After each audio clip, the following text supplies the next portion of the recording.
Hey, Drew, I found a nice little life hack. Guess what it is? I wonder. I might have the same thing. You tell There you me. go. It's these neat little magic mind elixirs. It's this little all natural drink to drink in the morning, a productivity drink, I think they call it. Yeah, yeah. It's pretty cool stuff. It's got matcha in it, which Yeah. I've never been able to like afford matcha because it's a very high price hmm like green tea. That's I don't know. They pull it from the mountaintops or something, Yeah, but it's like a concentrated version of matcha, and it's like the best green tea flavor you'll ever taste. But absolutely. I drink this with my coffee in the mornings and work days. My mornings are uber productive. I don't know, like I'm not bouncing off the walls or anything. I just have like a little more energy, a little more clarity. It's not it makes my mind magic, I guess. You know what I mean? See, for me, it solved a nice little problem. I have this unfortunate energy drink obsession. I drink Uh, one to get ready in the morning as I go, the 140 milligrams of caffeine or whatever. But then midway through my 8 hour day, I talk myself into having a second one. And that's a little too much. It becomes kind of an yeah. expensive day. That's a lot of caffeine, and I'm still getting the crash from it. So I'm working on weaning my way off of that second energy drink, just having a little bit of caffeine in the morning.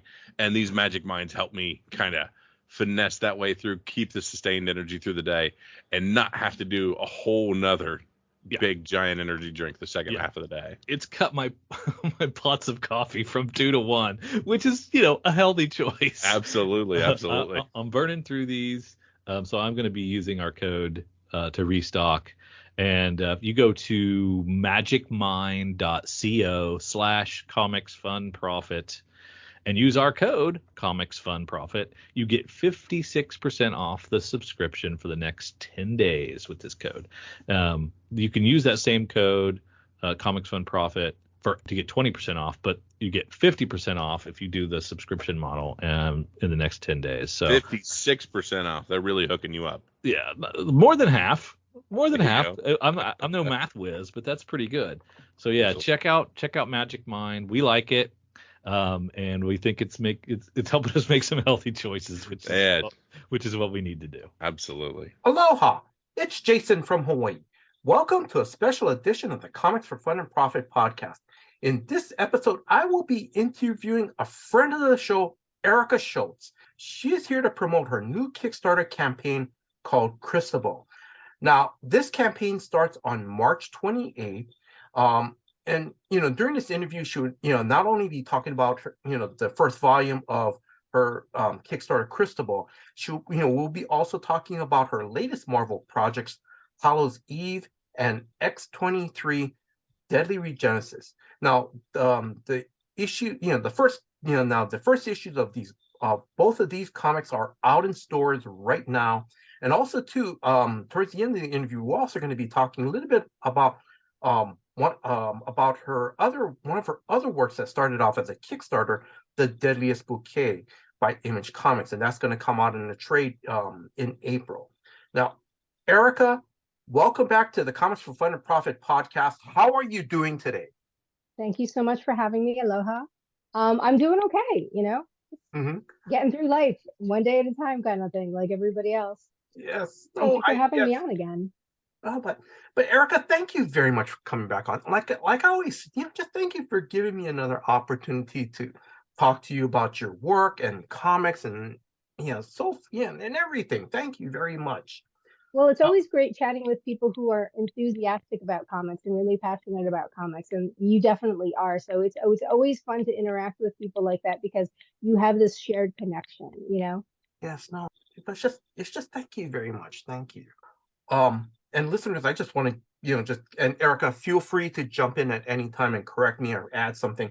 But Erica has written now I know it's a trade from Dark Horse right now, Forgotten Home.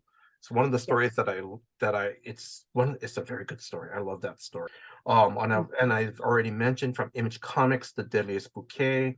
And also I know now, correct me if I'm wrong, I think what was it? It was a few years ago. You wrote a story for you wrote a story in the Daredevil. You wrote a Daredevil annual. Is that correct? Yeah, it was 2018. I did a Daredevil annual. And last summer, actually, last July, I was able to do a short in Moon Knight, Black, White, and Blood, #3. I Yes. did a short Moon Knight story. And actually, I'm going to jump through one of the questions right now, because I remember. I think was that issue going to come out close to New York Comic Con? Or Oh, one it of was the. San Diego. Oh, okay, San Diego. Yeah, it was right around the time it was literally like during that week of San Diego was when that issue came out. Yeah. Okay. Now, because I remember you tweeted out something about it would be so cool if Oscar Isaac would be a I San Diego Comic Con. yes. I'm going to ask because Didn't happen. It didn't it did. happen. Okay, all right. Okay though. I'm still waiting, Oscar. Still Yes, waiting. yes. I'm gonna, yeah. Hopefully sometime in the near, hopefully within. Well, let's see. Well, my understanding is, I I think. don't know if they're doing a season 2 about Moon Knight. I don't know. I like whenever I Google it, I'll get like all these conflicting kind of reports, like all these sites that are like maybe they are, maybe they aren't, and it's Mhm. all kind of clickbait. So I don't think anybody's ever announced specifically, yes, they will be doing a season. No, I haven't heard anything, but I think one of the latest rumors is he is supposed to show up in one of the Avengers movie. I can't remember if it's Kang Dynasty or Secret War, something like that. I Okay. you know, but I was kind of thinking, and what is that? It's supposed to be coming out within the next 2-3 years. So you have 2 or 3 years to bring your issue to all the big cons that To you're going to be. track him down. Yeah. Please, Oscar, sign my comment. Yeah. All right. I'm sorry. I'm going to continue on. Let's see. And also, Erica, I just want to, thank you very much for giving me a sneak peek, through the campaign page. Based and listeners, I because I told when I was emailing Erica back and forth, I told her I really wasn't too familiar, um um with the backstory of Cristobal. So it was nice. Thank you very much, Erica. You sent me a link You're to welcome. like a sneak peek of the campaign page, for at least to help me prepare for this interview. So thank you very much for doing You're that. welcome. And I'm glad that it gave you it's actually it's good for me too because you said you got a lot of information from it, which is great because usually when you launch a campaign, you have no idea how it's going to be received. Mhm. But getting that feedback is actually really important. So thank you very much for taking a look. And the other thing too, sorry, I'm going to jump maybe a little bit ahead, but I love because Kevin Mayer, because he did the logo design for that. Kevin Meyer, yeah. Okay, so yeah, and I love it. It's because I love the color design. Now, correct me if I'm wrong, because it looks like some type of, like, you see the crystal ball, um, it's kind of like in an old English style font. Is that correct? Yeah, it's a story that plays a lot with the medieval genre. Hmm. So when it's based on a poem that was written in 1797, and it in the poem they sort of call back to the very medieval tropes of the knights and the damsels Oh. and such, Hmm. and that's what the story works off of, is this sort of medieval sword and light sorcery um, genre. So Hmm. yeah, Kevin actually also designed the logo for Forgotten Home. He designed the logo for The Deadliest Bouquet. Okay. He designed the Cristobal logo. He's designed quite a few logos. We went to college together, and he was in the art school. Oh. I was in the English school. I was in the arts and sciences for English lit, and Hmm. he was in the art school, and we knew each other from college, and so we kept in touch all these years. And he's a really very talented designer. So if people need logos, I always throw his Mhm. name out because he's got like a very good, clean aesthetic, and he's very easy to work with, but also he really knows how to communicate what not just the genre, but sort of taking the spirit of the story itself Yes, and bringing it out into the logo. because he really did a great design Yeah. um because I love it looks like a dark blue, royal blue background, and I love the like almost like the gold yellow trimming around it. It just Yeah, the braiding around it. yes, Yeah.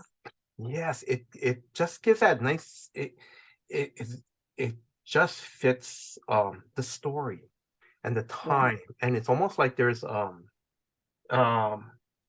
almost like an eloquence to it, a little bit of royalty to it. So Yeah. yeah, and I know and Also those colors, that very, strong blue and the gold. I mean, those colors themselves as well, like invoke that sort of that air about them, this, royalty and yes, days of yore kind of thing. So yeah, definitely, yes, definitely. like I said, it's a great design. Okay, oh, I'm sorry. So before we start jumping in, where can new listeners and new readers follow you on social media? Okay, so unfortunately, I have so many different social medias because, Oh, Twitter's been weird. yes. But I am Erica Schultz 42 on Twitter. On Mastodon, I'm Erica Schultz 42 at toot.site. I am also on Hive at Erica Schultz 42. Mm-hmm. And on Instagram, I'm Erica Schultz Writes, WRITES. Mm-hmm. So, and it's sad that you have like all these different things now just because Twitter is being so weird, Yeah. And then also Yeah, to correct me if I'm wrong, you have a website, correct? I do. I have ericaschultzwrites.com. I have literally on my list of things to do today. I have, put more stuff up on the website. Mm-hmm. Re-update the website because now that Hallows Eve and X23 are out, I've got to put that on the homepage. So that is part of my list of things to do definitely today is to get all that stuff up on the website. Okay. And then again, listeners, if you are interested in picking up any of Erica's past works, just check out her website. So, all right. So I'm going to jump right in. So I know the campaign. Now, correct me if I'm wrong. Now, the Cristabel Kickstarter campaign, it's going to begin. Correct me if I'm wrong. On March 28th. Is that correct? Yes, March 28th is going to be our launch date. Yes, and we're on the East Coast, so it's going to launch anywhere from 10 a.m. to 12 p.m. Uh-huh. East Coast time. Mhm. So it'll probably still be yesterday for you then, Yes. because Yeah. Yeah. I it'll mean, probably still be yesterday. and then, how, yeah, how long is how long is the campaign going to run? Is it going to be 30 days or? Yeah, it's going to be your standard 30. It's going to be March 28th to April 28th. I know that when you do set up a Kickstarter campaign, you can run it for, as I think as few as 7 days and as much as 60 days. Wow. But I think the baseline average, like the vast majority, Mhm. are at that 30-day mark because Mhm. that seems to be like I guess the most popular choice kind of Yes. thing. But you could make it run for like if you want to do something like it's going to be running for 16 days Mhm. or something like really specific. You can do that too. Yeah, Oh, okay. All when you right. go to set up your page. Okay. All right.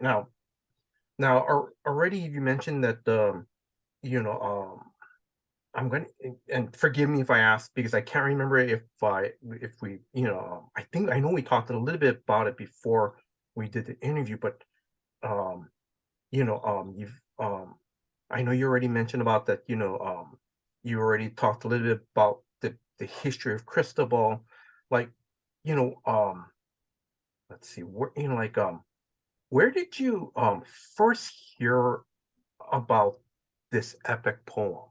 And can you go into the incredible history of it because it has a very unique history too. Yes. So I was an English major in college, and my concentration was British Romantic poetry. So I studied everyone from William Blake, who's considered the father of romanticism, of romantic poets, all the way up, past Keats, Coleridge, Wordsworth, Byron, uh, Shelley, Wollstonecraft, everybody, in that realm. And I really enjoyed lyrical ballads, which was sort of a partnership between Wordsworth and Coleridge. It was a series. I think they did 2, maybe 3 volumes of it, but it was a series of stories and epic poems that they did. That they would each take, they would each have a certain amount of poems that they would put into the book. And Christabel was originally conceived as having 5 parts to it. And the first part, I believe it was 1797, was when part 1 was released, and then part 2 was released a few years later. And something happened between part 2 and the rest of history. And it's kind of a rumor. I don't know if it's true, and academics can correct me, but it was kind of a thing where Wordsworth said to Coleridge, I don't think that this, that this is up to our standard. Like, this isn't, I know that this poem is something that you want to do, but it's not really up to the high standards that we've been setting for ourselves. And that kind of, frightened Coleridge away. And he never finished parts 3 through 5. Now, I don't know if he ever started them, if he ever outlined them, if he knew where the story was going. I have no clue. And I've done some research on it, and I can't seem to find, and from, looking at different academics, I cannot seem to find any evidence that he ever started these 3, the following 3 chapters of it. So I don't know, but it's a poem that I first read, I think it was my sophomore year in college. And so we're talking, 1995, 96. And it stuck with me. There was something about it that just literally stuck with me for all these years. I have multiple copies of it. I have my old book. Where is it? Is it here or is it here? Oh, it's even here. I have my original copy. Norton's Anthology of English Literature from college, the original Christabel written, and you see I have notes in the margins for the part 1 and 2. And unfortunately we don't get past part 2. So I always wondered what happened, because part 2 kind of, each part sort of hangs on a cliffhanger. It's like reading comics. It's serialized. It's like reading comics. So you want to know what's going to happen next. So you get to the end of part 2, and what's going to happen next? Well, in the Norton's Anthology, it literally just goes to another poem from Coleridge. It's like, where's, you said in the beginning that it was going to be 5 parts, and you only gave me 2. So I was very obsessed with this poem just because it invoked this idea, it had sort of the Arthurian legends behind it, and not specifically Arthur, but the knights and the maidens and such. And it dealt with this idea of evil lurking. And evil can present itself in these strange ways. This character of Geraldine is this beautiful young woman who is very evil, but she doesn't look like this decrepit old witch. No, she's this very demure, beautiful young woman who is able to really sort of bewitch people simply by being as she is, versus being, when you think about the evil witch or the evil sorceress, it's, somebody who's decrepit and you think about like Snow White, the little old witch that gives Snow White the apple. She's got the crazy nose, and she's hunched over and everything. But here's Geraldine, this young woman who claims to be a noble, and she is tall and beautiful, and pale, pale, beautiful skin, and everything, and yet she's able to, I guess, for lack of a better term, almost like con her way into Christabel's life. Um, and throughout the poem, there's sort of this third person narrator who's saying, Christabel, this is, something's going on here. Alert, alert, my spidey sense is going off. And it is alluded to that this is actually the ghost of Christabel's mother who had passed. Oh, okay. But they don't go into it. And there's so many little things that it'll touch on that you won't actually get any resolution to, because the poem itself is not, the story is not resolved. So I have, in my notes, I literally write things like, is this Christabel's mother speaking? Who is it that is warning her about Geraldine?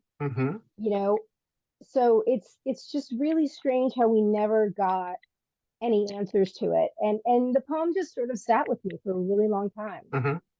And a couple of years ago, I thought, well, if I were to finish it, what would I do? How would I finish it? And I tend to tell stories in a nonlinear fashion. I tend to sort of start where you see the character as an adult, and then we go back and see what, how they became who they are. So I decided, I was like, how, I could find a way to do this, to take the core story. There's some of the tiny bits of details that I've changed a bit, like in the original, Christabel's father is a baron, whereas in my story, her father is a king. So just these, tiny little bits, but there's a way to take, I said, there's a way to take this core story and really find a way to tell the rest of it. What happened to this princess who, unbeknownst to her, 14, 15-year-old girl brings this witch into their home. What happens? What are the repercussions of it?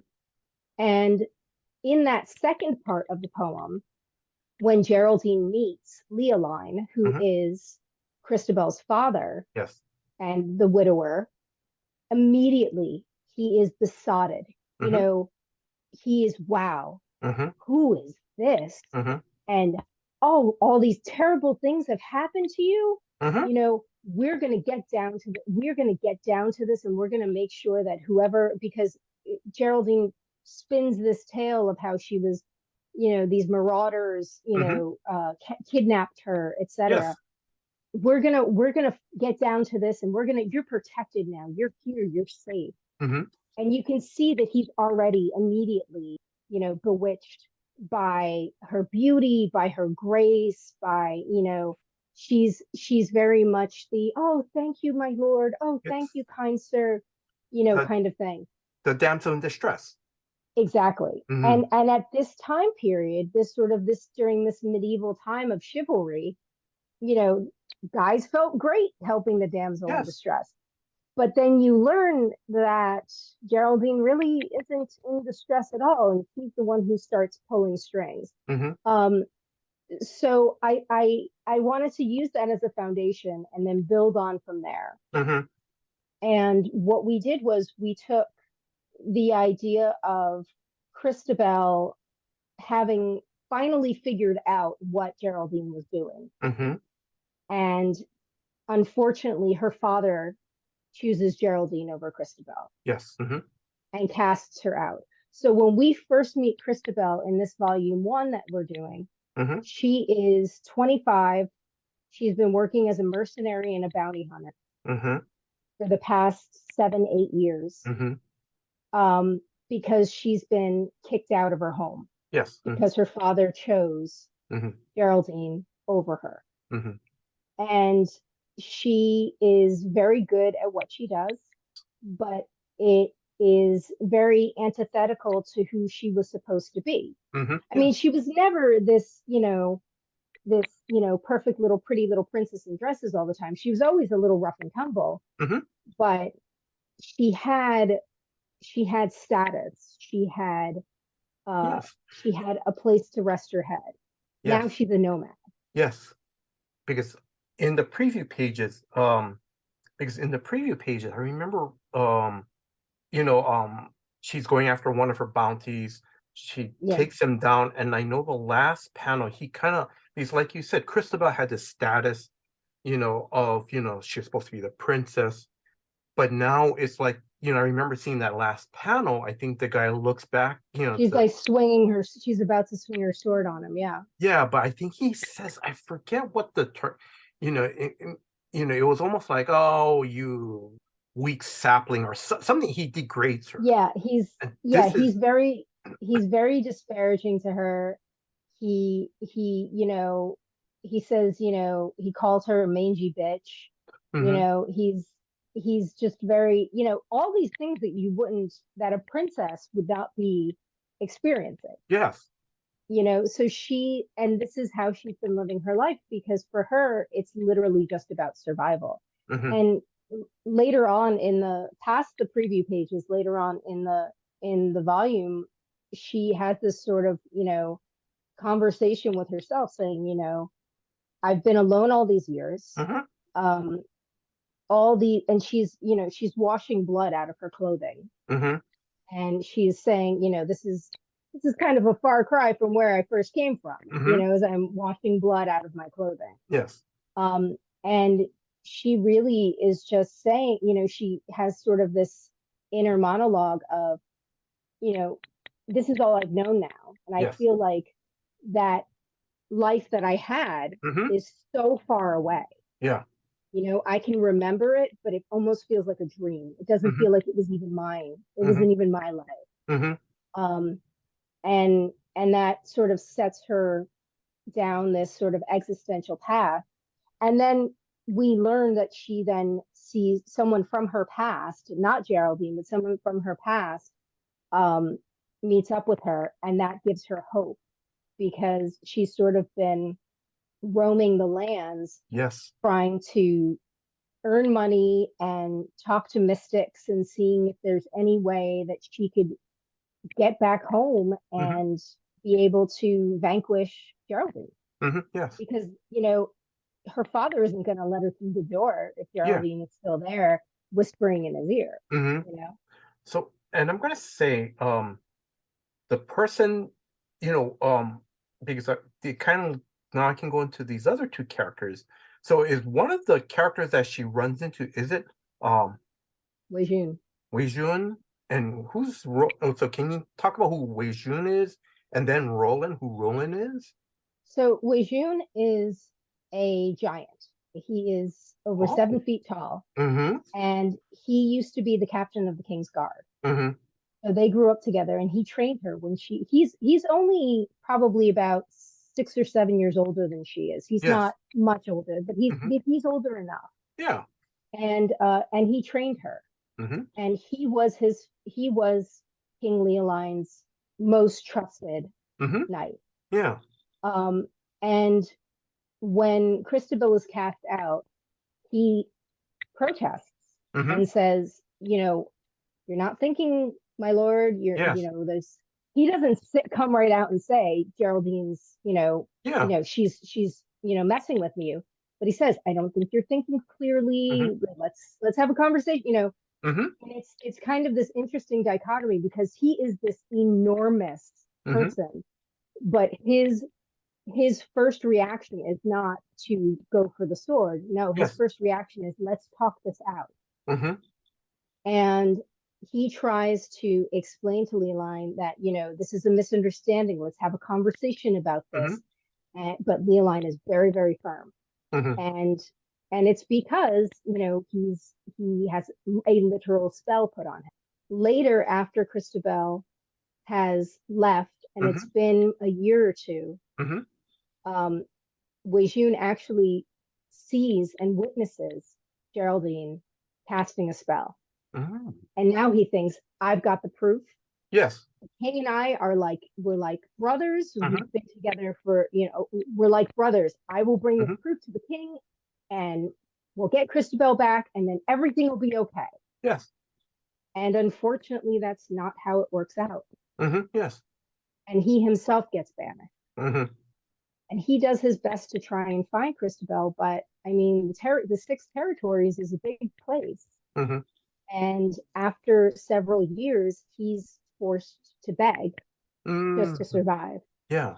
And Christabel finds him begging outside of a tavern. Mhm. And she goes to give him some money, and she looks, and he has what I would say are impossibly green eyes. Oh, okay. He has such pure green eyes that Mhm. nobody else. I mean, and Christabel's got blue hair, so I mean, Mhm. we play with reality a bit here. No, that's yeah. Mhm. But that's the genre. Yes. And so when she leans down to pitch a coin in, she looks at him, and Amagoya does this great shot where she does a side by side where you see him as a young knight, clean shaven, Yeah. everything, and then you see him as a beggar, long beard, Yes. hair's all straggly, literally wearing rags. Mhm.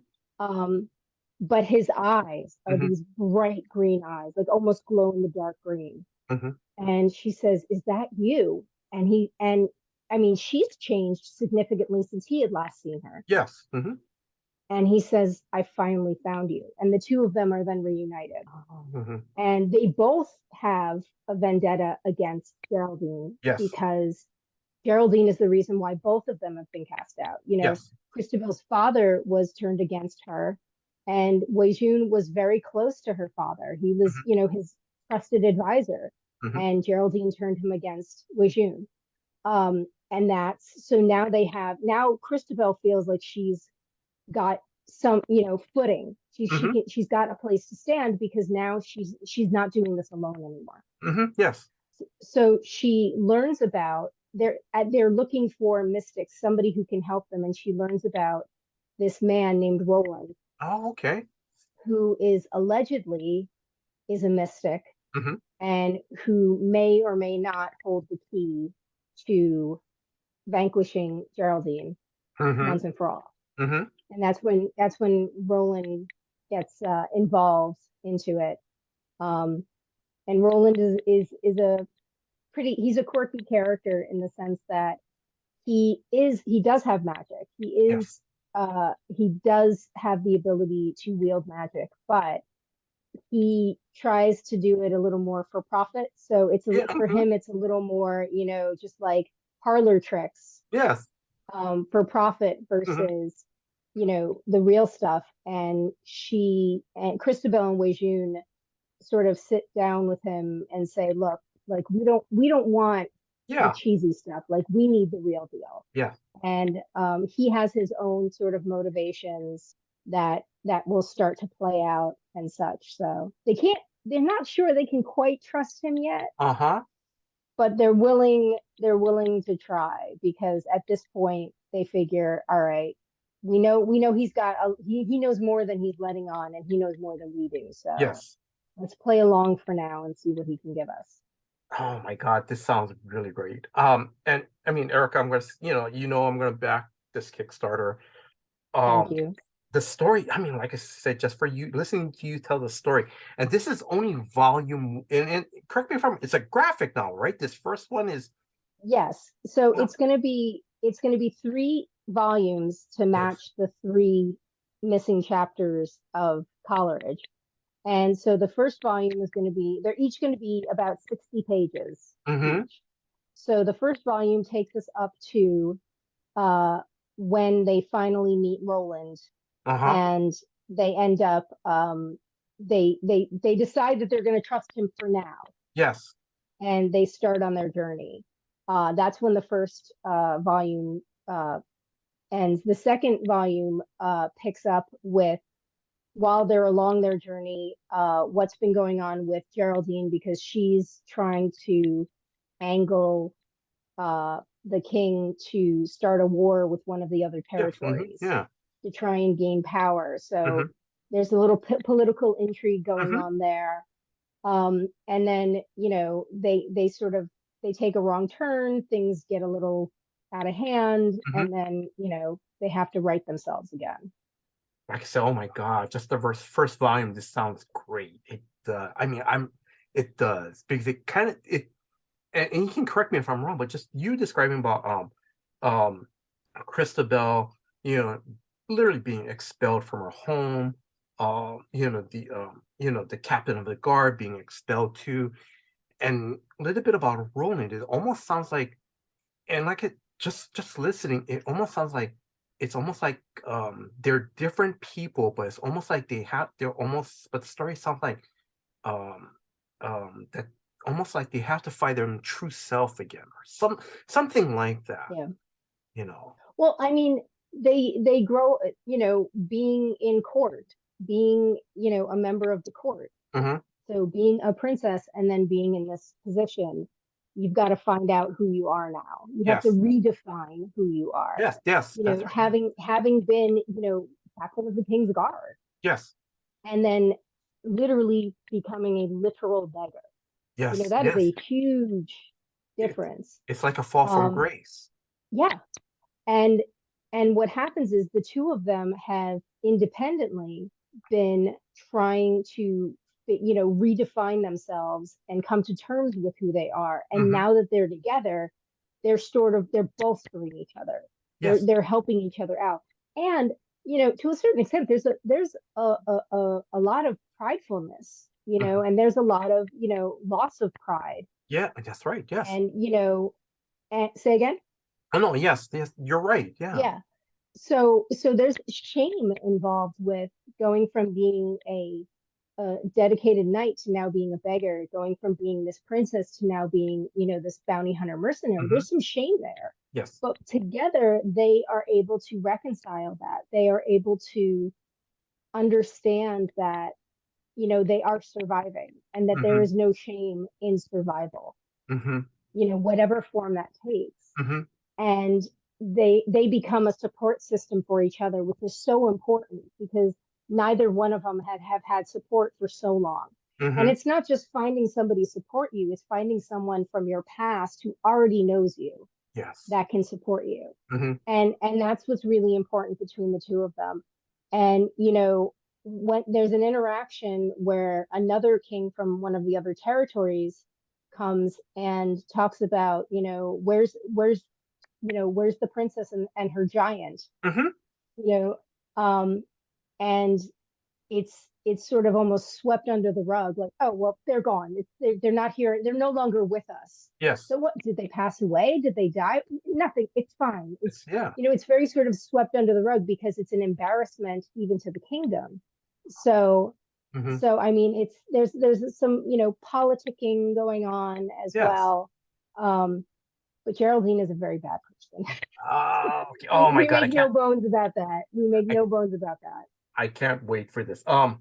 Let's see. The other two volumes, may I ask, like, do you have outlines done or drafts done for the other two volumes? I have volume 3 is loosely outlined. Okay. I know where it's going to go, but I just haven't done like page breakdowns. Volume 2 is pretty tightly outlined. The artwork for volume 1, we have 12 more pages of artwork for volume 1 to do. Amagoya Aguirre is the artist, phenomenal artist, so great to Yes. work with.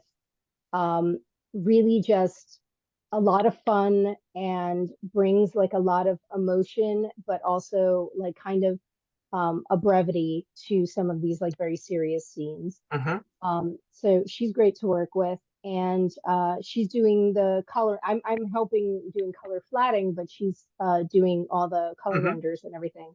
But yeah, so she's got I want to say like 12, maybe 13 pages left, and then the whole volume is done. So with luck, we will be maybe halfway through our Kickstarter when volume 1 artwork is done.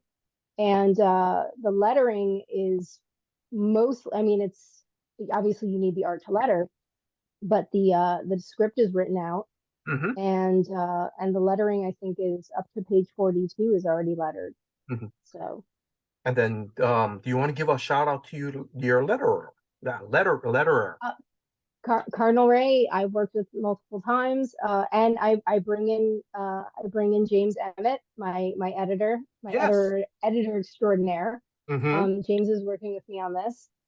We also have 4 different covers. Mm-hmm. So the 4 cover artists are Skylar Patridge, Allison Sampson, Mm-hmm. Fabian Lelay, and Natasha Alterici. Mm-hmm. And we're really excited about the cover art. We're really excited. Each one of them took a very different approach to the Mm-hmm. character, Yes. Mm-hmm. and they each found a way to either go gritty or playful, Yes. Mm-hmm. or sort of tap into the sort of innocence lost of Yes. Christabel and everything. So it's, I mean, excuse me, all 4 of them are phenomenal artists, and they all brought Yes. just their own little spin to the covers, to the stories. Mm-hmm. So yeah, I mean, if people pledge, they can choose their cover. We actually just put in a tier today where you can get all 4 covers if you Mm-hmm. wanted to. But yeah, I'm excited because to me this sort of feels like a completion, or at least chipping away at something that has literally been on my mind Mm-hmm. for, oh my God, almost 30 years now. Mm-hmm. I have to say it's also kind of nice that it's that you're completing Samuel Taylor Coleridge's story. I mean, we're almost I mean, I don't know how he feels about it. He no, might be but spinning in his grave right now. no, no, but I mean, because you know, you as an English major, you're probably not the only one alone to go, what happens next? What happens?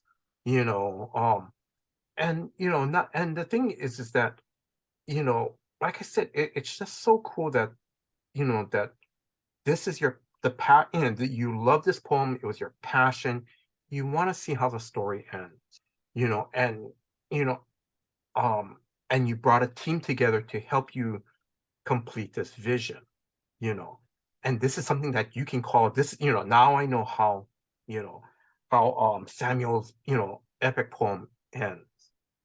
Well, at least my estimation of how it is. There was a film that was done, I want to say in early 2000s, a Christabel film, but it was a sort of, I think it was more of a modern take on it. Oh, okay.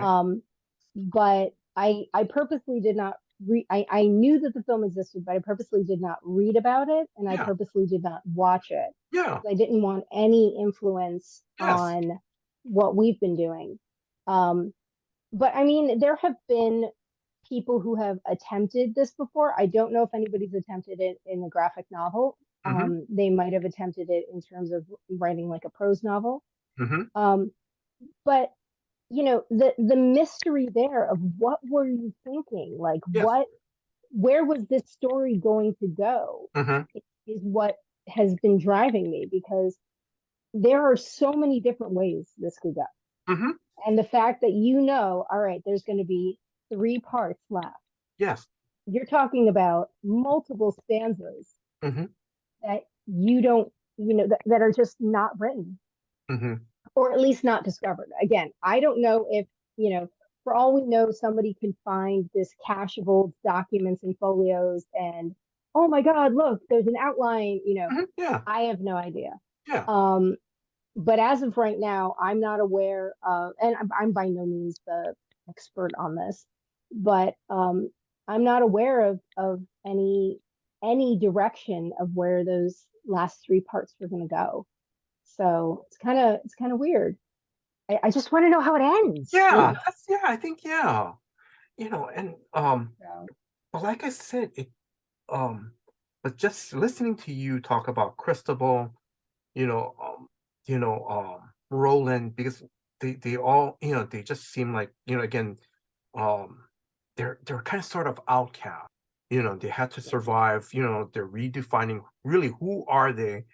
Who is Christabel? Christabel wants to know, who is she outside the castle, literally outside the castle. And like I said, it just sounds like an amazing story. Thank you. Sorry, Erica, I'm going to speed things up because we're getting close to running short on time because I don't want to take up too much of your time. But I just want to go through some of the tiers. I know for people who are gonna, and feel free to add anything. Like I know there's one tier for if you pledge $12 or more, you get digital copy. If you pledge $18 or more, you get a physical copy, the soft cover with a digital copy. If you do the $36, or if you pledge $36 or more, you get a grab bag that has both the physical and digital copy. Also has a metal bookmark. Yes, I have the samples of the metal bookmark. I'm trying to get that's hopefully the light is picking up the etching. Can you see the etching? But I'm sorry, yes, I can. But Erica, remember, I'm only going to use the audio. But oh my God, I love the back part because is that the C on the top and then the sword? That's the C on the top and then a sword. Here, I'll push it in. Oh yes, okay. And then it's got a sword, and then on this side, yes, it's got the C, but then it also says Cristabel. Oh, that's nice. I got some samples of the bookmarks, so. Oh, okay. And then the $200 tier, it basically is complete package. Plus, you would do a script review. Yeah, script review. And that one is if someone submits us for a script review, it's up to 24 pages. Is that correct? Yeah. Okay. Yeah. I don't want somebody sending me a 4,000-page script and being like, here you go. It's like, no. I don't. No. It would be like a single issue. So, a single issue comic is between 20 and 24 pages. Yeah. I'll read the single issue comic and I'll give you I'll give you a critique on it. We will chat about what your goals are for the story and such. So. Okay, and then also sorry, Eric, we're gonna speed through this a little bit. Just recently, actually, yeah. So in shops right now is X-23 Deadly Regenesis. And basically this is the first story arc, right? Is it a limited series, the first story arc? As of right now, it's a 5-issue limited series. They have not told me that I will happily keep going with X-23, but they haven't told me that I am. So this would be the first issue of a 5-issue story arc, and it takes place during the Utopian era of the X-Men. So multiple years ago. So we're not in Krakoa. Okay. We are when the X-Men were off the coast of San Francisco and they were in Utopia. And Laura, it's when Logan basically tells Laura, look, I think you need to find out who you are in terms of where you fit in this, not just where you fit in Utopia, but where you fit in the wide world. And so that's what she does. She goes off, she tries to find herself, and unfortunately trouble finds her first. I read the first issue. I gotta say, I love it. It's because she's doing it kind of has that wandering samurai vibe to it. I love it. There's a little what's the word, like the 70s the 70s Hulk, where he's like wandering on the streets, the first page. Kind of thing. Yes, there's a bit of that as sort of an homage to that sort of genre of the superhero going off and having the existential crisis, but also finding themselves both physically and mentally and everything. So I have a little bit of that in there. Oh, that's great. And I want to give a shout out to your artist, Edgar Salazar. Yeah. Because I love the artwork. There's a nice little vibe of Sean Chen's style of artwork, and I love it because it's great, and he does a lot of detail in the backgrounds, not only on Laura and the characters, but while she's walking in the streets, it's like you see the details in the building, and it's great. Yeah. He definitely does not skimp on the backgrounds. Your next Marvel book that's out in the first issue is out in stores is Hallows Eve. Now, can I just ask you because for me, I'm not familiar with this character. Can I ask if you can like tell me and our listeners know, like who is Hallows Eve? Who is this character? So Hallows Eve is actually Janine Godby, is her name, and she was a character that was introduced in JRJR, and JMD Mateus did the Clone Saga with Ben Reilly, and I want to say it was like 95, 96. And so she was introduced originally in that series. And then in the most recent run of ASM, of Amazing Spider-Man, during the Beyond era, yes, Ben is back, and his girlfriend Janine is with him. So during Dark Web, which was the crossover that just finished up, I want to say mid-February, I think. I want to say, yeah, I think you're right, yeah. During that series, Janine and Ben find themselves in limbo and make a deal with Madeline Pryor, the Goblin Queen. And Madeline gives Janine abilities, because Janine, up until this point, is just a regular person. Yes. So Madeline knows that, and Janine knows that the best way that she's going to, the most useful, for lack of a better term, that she's going to be to them is if she has abilities beyond just, being smart and capable. So Madeline gives her the ability to take these masks that are sort of psychically linked with her, and when she puts on these masks, she takes on the form of whatever the mask is. So in issue number 1, we see her putting on a mask of it. I can't say Marilyn Monroe because that's copyright, but she puts on what we call the model mask. Yes. And it's, it gives her, it allows her to change her look. So she's no longer recognized, because when she walks through Times Square, there's literally a giant billboard, with a wanted poster. Yes. Picture on it. Then she has the ghost mask, which allows her intangibility, which allows her invisibility. And her main goal is basically, she wants to, now that Ben is in prison in limbo, she wants to break him out. Yes. So she wants to get a nest egg. So it's kind of a heist gone wrong. So she goes to steal money, and she gets thwarted by the security guard, puts on the werewolf mask, and attacks the security guard. The problem is that Janine doesn't always think ahead. She's very in the moment. And she doesn't really understand that when she puts the masks on, she literally becomes that thing. So when she attacks the guard and scratches him, she curses him to be a werewolf. Because that's part of the werewolf legend, right? If I remember correctly. Because that's part of being a werewolf. And she just thinks, oh, I'm just going to be a werewolf. Yes. Meanwhile, later on, she's watching the news, and they're doing a little package on, there was a break-in at the bank, and out comes this werewolf wearing a ripped up security guard uniform, and then it hits her. Oh my God. Yes. I have destroyed this person's life, and this is not what I wanted. So she has she has a bit of a mess that she needs to clean up. Because even though she's still technically a bad guy, she has a conscience. She's not a monster. She's not a Wilson Fisk. She's not, destroying people's lives. Which is why when she sees what happens to this particular character, this man named Simon Carter, who's security guard just trying to do his job, she realizes that she's got to make it right. She's got to fix it. Because what I loved about the first issue is she's a sympathetic character. Because all she wants to do is, I just want to get money. I just want me and Ben to get out of here already. Drop the, the whole spider. Get out and have live enough that we can go away to wherever somebody's not going to find us. Yeah.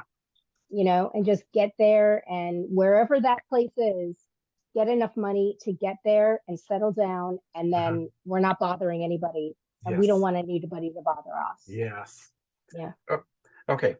Let's see. Now the deadliest bouquet. Now the deadliest bouquet. Now Nick Lowe, the Spider-Man editor, in Yes. the back page, he gives a shout out to let readers know to check out the deadliest bouquet. Now Yes, that was very kind. Thank you, Nick.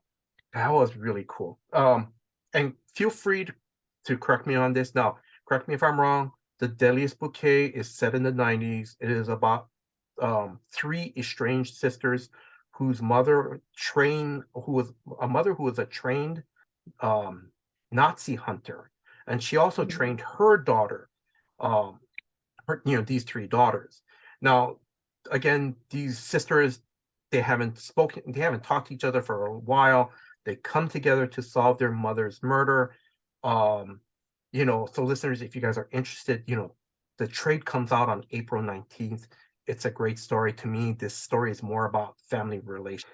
Do you want to add anything to this? What I just If you backed I know a lot of people ask, if we back the Kickstarter, then what's the difference between the Kickstarter and the Image version? And honestly, the difference is the covers are Yes. different. But Yeah. it's the same story. It's the same book. It's the same interior stuff. So if you back the Kickstarter, please let people know that you liked it, so they can, who didn't back the Kickstarter, can go and pick it up from Image. The other Yes. thing is that with Image, you have sort of a broad international distribution. Okay. Whereas with the Kickstarter, I mean, we had people who had backed the Kickstarter that were in different countries, but it was much fewer people because It's smaller. it's really tough in terms of the shipping rates and things like that. Yes. So if this is a book that you had wanted to get, now you can go to your local shop and actually get it versus having to worry about the Kickstarter and unfortunately pay like ridiculous shipping, because shipping is crazy. Oh, yes. Shipping costs are nuts.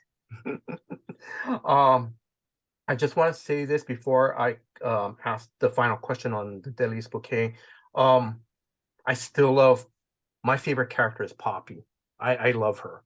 She's great because she's this unassuming. She's this stay-at-home mom who makes sure her two daughters are go to school on time, piano lessons or whatever other activities, and yet she loves her husband dearly, but yet she has this hidden secret of, she was trained by her mom to kill people. Yeah, she's the one who rejected their upbringing the most. Mhm. She's the one who really was who didn't want to keep doing the things. She just wanted to live a normal life. Yes. And that's what she did when she got married and had kids. Like, she decided, this is the life that I'm going to create the life that I've wanted. And that's why when their mother is murdered, she's reluctantly roped back into the family, insanity, the family drama, the family secrets that, she didn't want to think about it. And her husband comes, she sort of has to play keep away. Yes. And keeping him at arm's length. And that obviously creates drama for them between, in their relationship. But not just that, but I mean, she then has to deal with her two sisters that she hasn't been close with. Yeah. Since she decided that she's going to go off and live her own life. Okay, I'm going to start two more questions because I want to wrap this up, or I don't want to take up too much of your time. Signing and convention appearances.